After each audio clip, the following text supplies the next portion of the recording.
Hoi asu aku dah orang rupa melok ya sebenarnya. Ada di yang kulit kuat sekali tu bakar orang dia.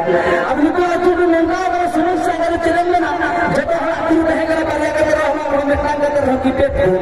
Ani tu apa tadi pun hejan kan kita pun bakar cakap bakar dia sebenarnya. Ani tu orang tu muda baik tu muda dah hai. Jadi ani tiri bagi hado. बहुत भुतरे चाहे अभी सिराई जुड़ी ऐसे और उनका के जो है ना अरे अधिक होते स्किन फटाता उधर मुझे बड़े कितने फोन में ठीक है तो चलो भाई गाना के बीच में मेटन के छे आदि बटन वाला के छे और उनका के छे तो बदल जो बजा एगा तो हॉस्पिटल में भर्ती बन गया दिया तो लोगों भाई ढेर से हो गया मैं दवाई का दिया kita betul sekali terbaik dia berkata orang akan hilang kalau tahu ini orang orang dia kita ada bantuan hasan apa negara hasan belum coba